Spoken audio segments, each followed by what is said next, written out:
This is the all-new electric Jeep Avenger. Priced from just over £35,000, it's powered by a 54 kWh battery that sends 156 horsepower to the front wheels. Yes, this is a front-wheel drive Jeep that, despite the Tonka toy looks, is intended more for the urban jungle than the real one. 4x4 fans shouldn't worry though, as a dual-motor all-wheel drive Avenger is coming in 2024. The single-motor version driven here has a claimed range of 248 miles and can charge up to 100 kilowatts. At that rate, the battery should refill from 20 to 80% in around 24 minutes. Right, welcome to the Jeep Avenger. Just got in the car, so it's all very new. This is Jeep's first electric car. Avenger is a new nameplate, and it's very much aimed at Europe and aimed at the UK.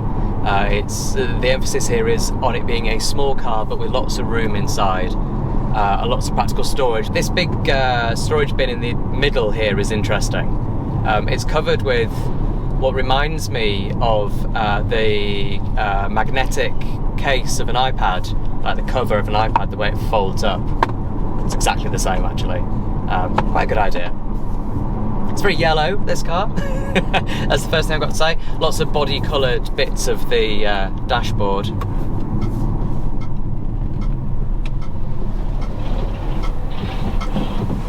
I don't know if you can hear the indicator, but it sounds like a drum kit.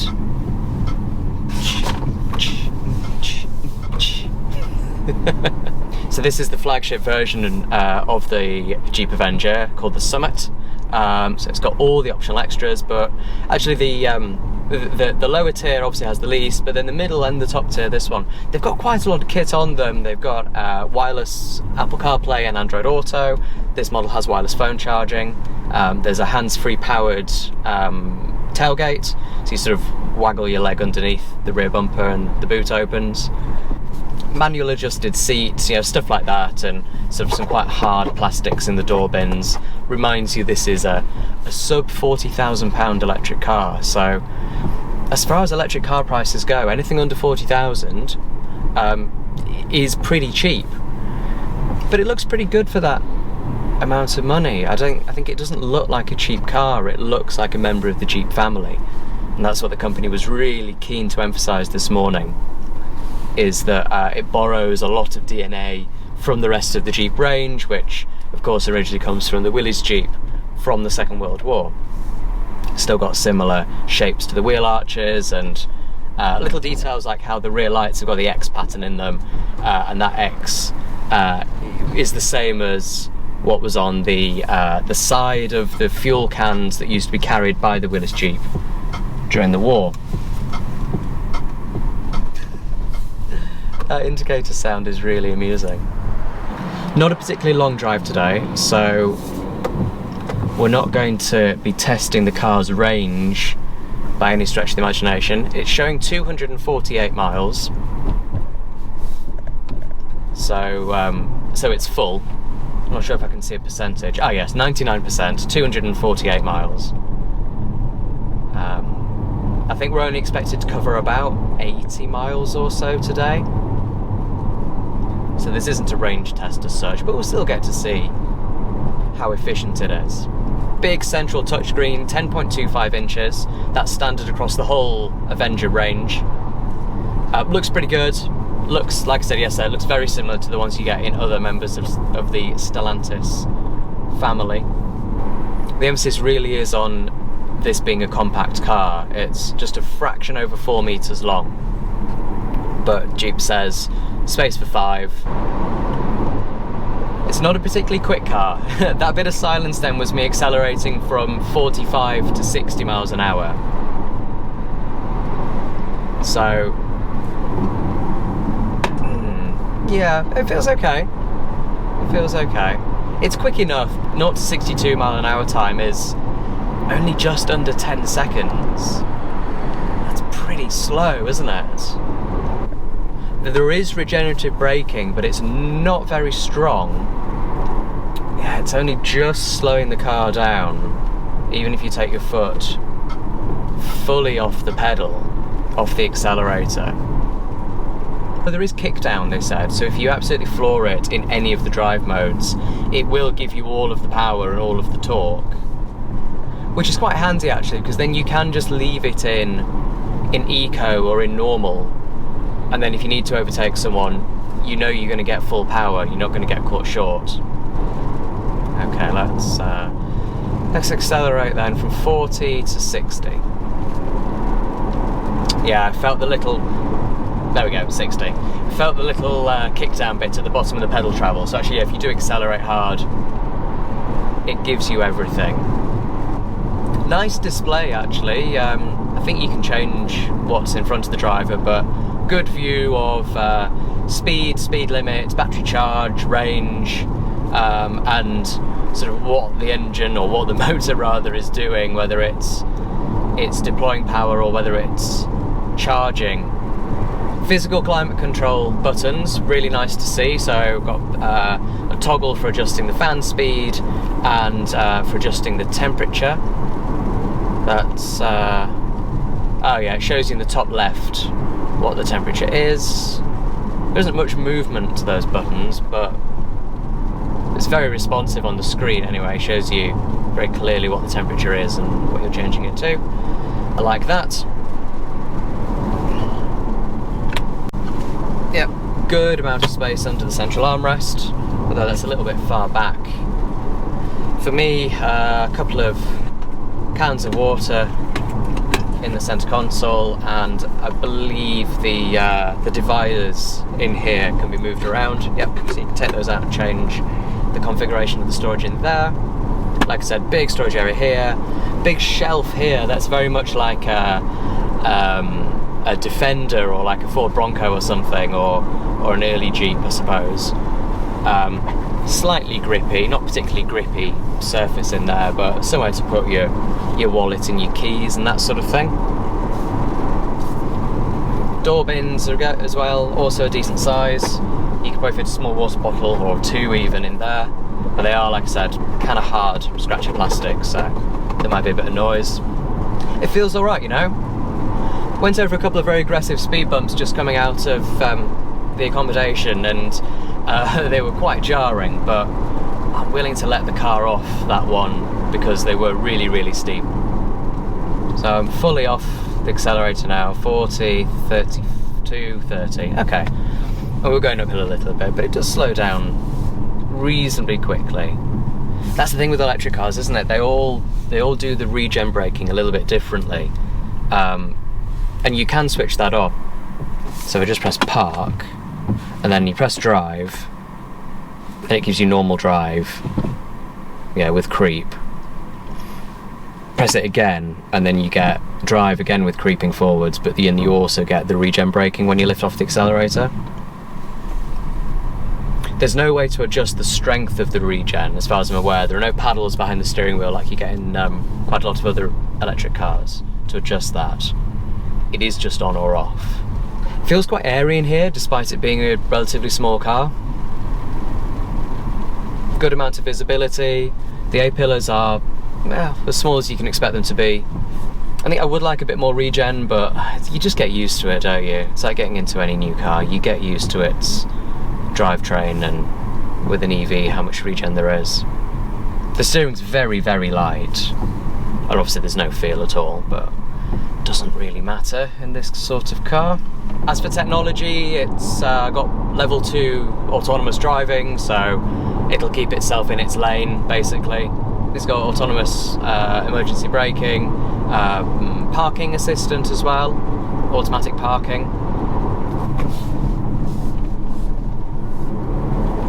Ooh. Yeah, I think when you accelerate and with a bit of steering lock on, you can feel, not torque steer as such, but you can definitely feel that it's front wheel drive. And that's interesting, isn't it? The car that looks like this is only front wheel drive. Jeep says that a dual motor 4-wheel drive version is coming along soon. But regardless, Jeep's still really keen to talk about the off-roading credentials of this car. Yeah, they're not telling you can go wading through the Amazon in it, but it's got mud mode, snow mode, you know, it's got hill descent even, so it'll lower itself down a hill. And Jeep's always really keen to talk about its ground clearance, 200mm, and the approach angle and breakover angle of 20 degrees and I think the departure angle at the rear is 32 degrees, I think. So they're keen to say, yeah, this car can do a little bit of light off-roading, but they also said how it's intended for the urban environment, so, you know, those departure angles will also be useful perhaps in a multi-storey car park. The cladding on the outside, Jeep's really keen to talk about as well, and how tough that is, and how if you scratch it, the colour doesn't change. So the black cladding you see around the outside, super tough, super resilient, but if it does scratch, then it stays the same colour. And they say, yeah, that's good for off-roading, but also for, again, the urban environment, for knocking into lampposts and hedges and whatever else, scraping against walls, whatever it is people get up to in city centres. And little things like how the headlights are recessed slightly, the glass is recessed behind a plastic, I think, sort of guard almost. And Jeep spoke about cost of repair and ease of repair, and how you know, life cycle costs will be lowered by the fact that vulnerable, delicate items like the headlights are a little bit more protected than they perhaps are on other vehicles. It's pretty comfortable in here. There's not a great deal of lumbar support, but it's fine. The steering wheel's quite nice. It's fairly small. Quite like that. Buttons as well, physical buttons for everything, no haptics, no touch sensitive buttons, none of that rubbish, just buttons, and buttons with texture as well and shape, so you can feel your way around them. I like that. There's a bit of road noise in here, to be expected I suppose from a car at this price.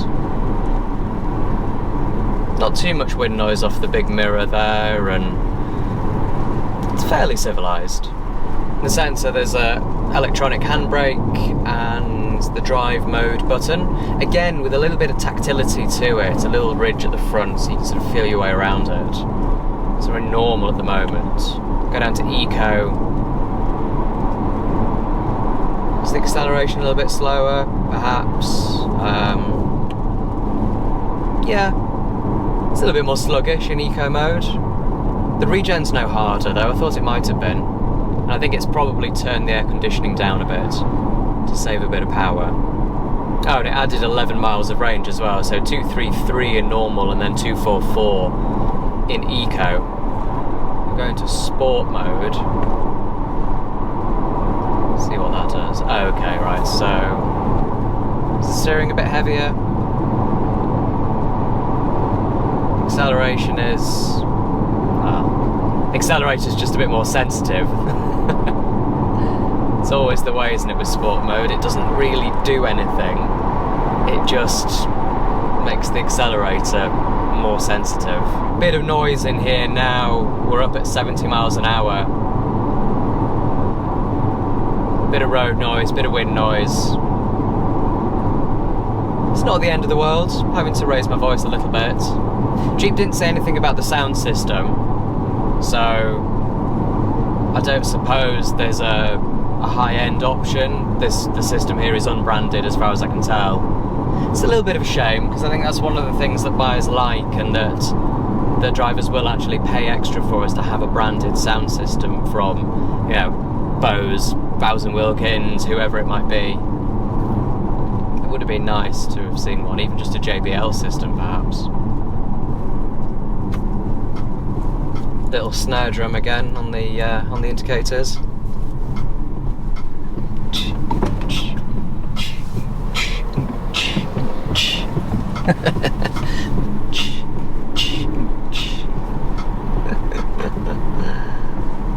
That's so strange.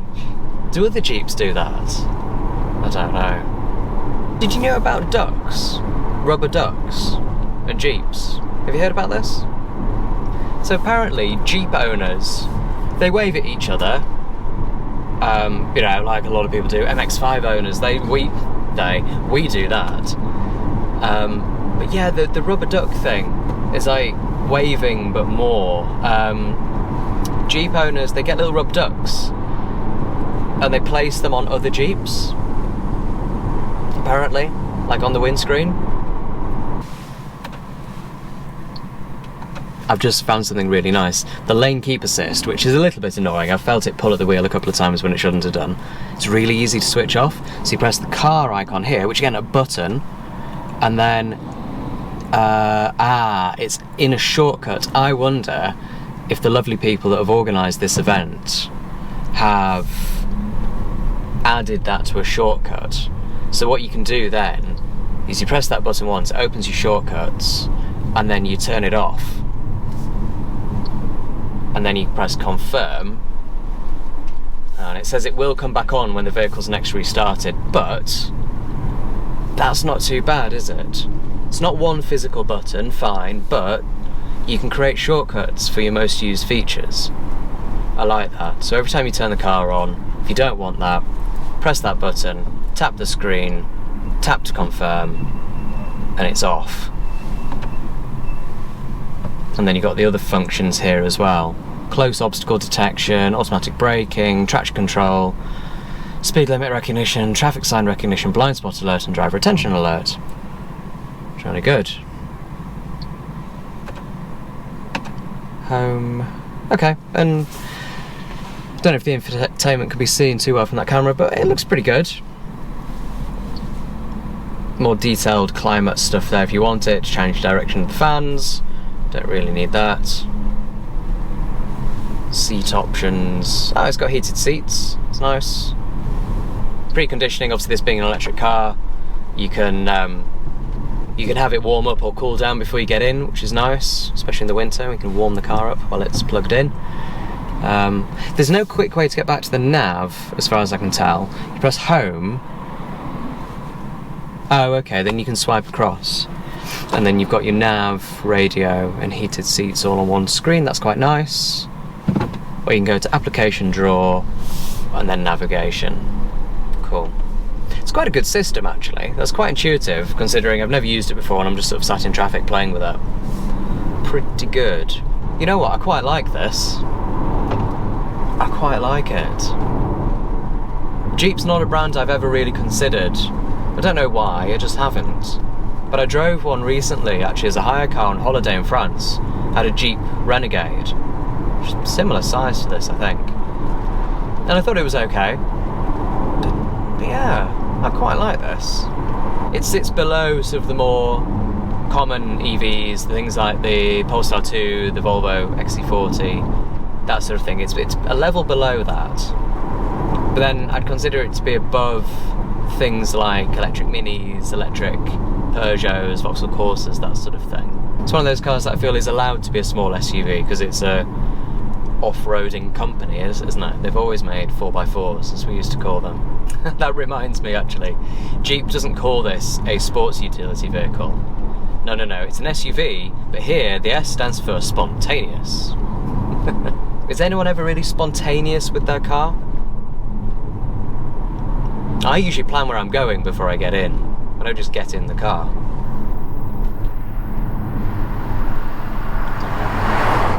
So the car, I should probably start summing up. A couple of things I don't like, I'll get those out of the way first. Card plastic in the door bins, it's just a reminder that it is an entry level as far as a Jeep is concerned. And again, actually just here, the hard sort of side to what would be the transmission tunnel there, I'd catch that with my knee every so often. It's a little bit annoying. It'd be nice if there was a little pad or something there just to make that a bit softer. Also, a little thing, it doesn't, the regen doesn't switch back on when you turn the car on. So every time you put it into drive, you have to then press the button again to turn the regenerative braking on, which is a little bit annoying. That's fine, you just need to remember to double press it, I suppose. The ride it's pretty good most of the time. It can get a little bit busy and, I don't know, it perhaps lacks a little bit of refinement and a little bit of composure. But again, that's just what you should expect at this price level, really.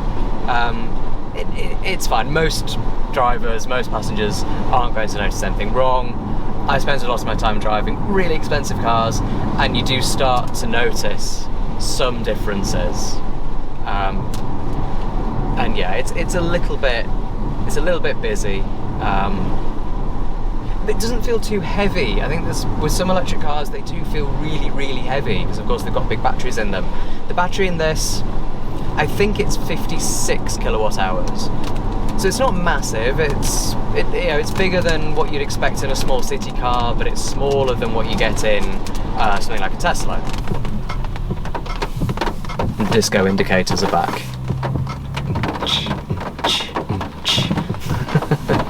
So that's the Jeep Avenger, the electric Jeep Avenger.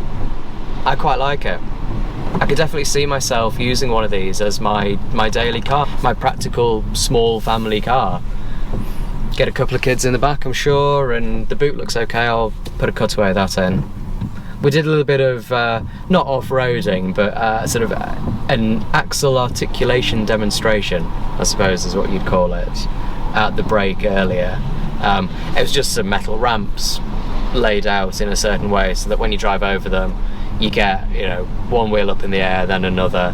And it was a demonstration of how when one of the front wheels loses grip or is indeed off the ground, then a few presses of the accelerator, the car sort of works out what's going on and then moves power and torque over to the wheel that does have grip, and then that one wheel on its own, in this case, was pulling the vehicle up the ramp. We didn't get to do that ourselves, that was only from the passenger seat, but it's still pretty impressive for a car that's going to spend 98% of its life doing the school run and living in the city. It's nice to know that it can do a little bit of off-roading if it really needs to. It feels like it's fairly well priced as well. Jeep has included a lot of kit, especially in this top Summit edition. I'd like to see a better sound system. It sounds okay when you've got the radio on, but I would like to see an upgrade option. And I would probably spec the pano roof just to get a bit more light in here. Overall though, I think it's pretty well priced. It's under £40,000. And the range seems okay, doesn't it? We're at 74% and 180 miles indicated. The Jeep began the day with 100% charge and an indicated range of 248 miles. After 88 miles of driving, this had fallen to 67%, and at that rate the car was heading for a real-world range of 266 miles. That's 18 more than Jeep quotes for the Avenger's combined WLTP range. Well, thank you very much for watching. That's it for now from the Jeep Avenger. If you've liked this, click like. If you've really liked it, maybe click subscribe, and then that way you'll be notified when I publish another video. That's it for now, and I'll see you in the next one.